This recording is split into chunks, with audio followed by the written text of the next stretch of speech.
عبادت کی ایک روح بتائی حضور نے، لب لباب کہیے اس کا، وہ کیا ہے؟ دعا۔ الدعاء مخ العبادہ، الدعاء هو العبادہ۔ حضور کی یہ دو احادیث بہت سادہ، بہت مختصر۔ دعا ہی عبادت کا جوہر ہے۔ مخ کہتے ہیں ہڈی کے اندر جو گودا ہوتا ہے وہ مخ ہے۔ گودا جو ہے عبادت کا وہ کیا ہے؟ دعا۔ توحید فی الدعا کیا ہے؟ صرف اللہ کو پکارا جائے گا۔ اور شرک فی الدعا، جس کو بھی پکاریں گے آپ مدد کے لیے اس کو آپ نے معبود بنایا ہے، کسے باشد۔ یہ مسئلہ سمجھ لیجئے، لا تدعو مع اللہ احدا، اللہ کے ساتھ کسی کو مت پکارو۔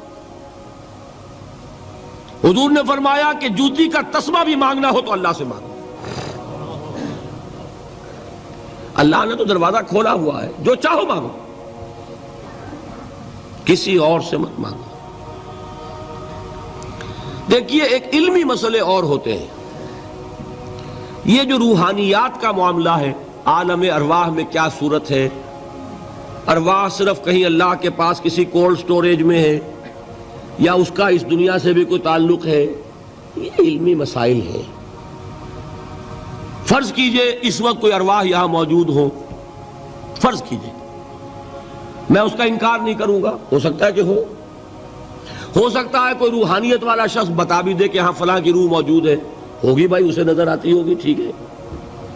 یہ بھی ہو سکتا ہے کہ کوئی شیطان جن ہو اور وہ دھوکہ دے رہا ہو کہ میں فلاں کی روح ہوں، ہو سکتا ہے کہ نہیں؟ لیکن یہ بھی ہو سکتا ہے، وہ بھی ہو سکتا ہے، مجھے اس سے بحث نہیں۔ مجھے جس سے بحث ہے وہ یہ ہے کہ مجھے پکارنے کی اجازت نہیں ہے۔ ہوا کرے کسی کی روح موجود ہو، ہوا کرے، مجھے میرے رب کی اجازت نہیں ہے کہ میں اسے پکاروں۔ مدد مانگوں گا اللہ سے، دعا کروں گا اللہ سے، استغاثہ کروں گا اللہ سے، تکلیف کے لیے دہائی دوں گا اللہ کی۔ اب اللہ جس سے چاہے کروا دے، کسی روح کو بھیج دے، کسی فرشتے کو بھیج دے، مجھے کیا ہے؟ مجھے آم کھانے ہیں، پیڑ نہیں گننے۔ فلاں روح نے آگے کام کر دیا، کرے بھائی، میرا کام بننا چاہیے۔ اور فرشتہ آ گیا، اس نے کام بنا دیا، کرے، مجھے کیا غرض ہے اس سے، میرا کام بننا چاہیے۔ میرا مسئلہ یہ ہے کہ مجھے پکارنا ہے صرف اللہ۔ اللہ کو اس کی بھی قدرت ہے کسی کو نہ بھیجے، نہ کسی روح کو بھیجے، نہ ملائکہ کو بھیجے، بغیر کسی کے جو چاہے کر دے۔ اللہ کا مرضی ہے، وہ چاہے کسی روح کو بھیج دے، کسی فرشتے کو بھیج دے، مجھے اس سے غرض ہی کوئی نہیں۔ مجھے تو اپنی تکلیف کا دور ہونا مطلوب ہے، اس کے لیے میں پکاروں گا۔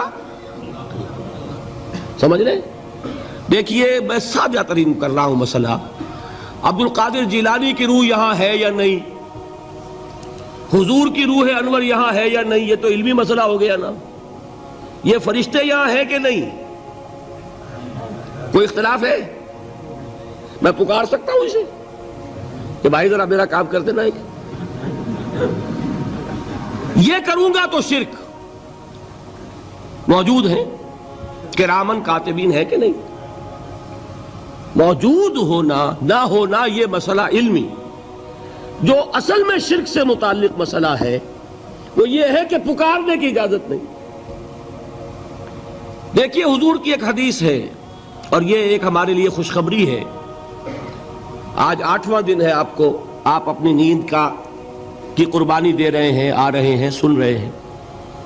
یہ حدیث بھی سن لیجئے، بشارت والی حدیث ہے۔ مجتمع قوم فی بیت من بیوت اللہ، نہیں جمع ہوتے کچھ لوگ اللہ کے گھروں میں سے کسی گھر میں۔ اس کا مصداق اول تو مسجد ہوگی، لیکن تقریباً تمام محدثین نے مانا ہے کہ صرف مسجد تک محدود نہیں ہے، سب گھر اللہ کے ہیں۔ یہ جگہ کس کی ہے؟ تو عہب ہے یہ چیز، لیکن مسجد کا ہوگا تو وہ مصداق اول ہو جائے گا۔ مجتمع قوم فی بیت من بیوت اللہ یتلون کتاب اللہ ویتدارسونہ بینہم، کام کیا کر رہے ہوں کہ اللہ کی کتاب پڑھ رہے ہوں، وہ سمجھ رہے ہوں، سمجھا رہے ہوں، تو کیا ہوتا ہے؟ الا نزلت علیہم السکینہ، ان پر اللہ کی طرف سے سکینت کا نزول ہوتا ہے۔ وغشیتہم الرحمہ، رحمت خداوندی انہیں ڈھانپ لیتی ہے۔ وحفتہم الملائکہ، فرشتے ان کے گرد گھیرا ڈال لیتے۔ وذکرہم اللہ فی من عندہ، اور اللہ ذکر کرتا ہے ان کا ملائکہ مقربین کی محفل میں۔ دیکھو تم کہتے تھے یہ انسان بڑا گھٹیا ہے، میرے وہ بندے اس وقت میرے گھر میں جمع ہے صرف میرے کلام کو سمجھنے کے لیے۔ اللہ فخر کرتا ہے اس میں، ذکر کرتا ہے اللہ۔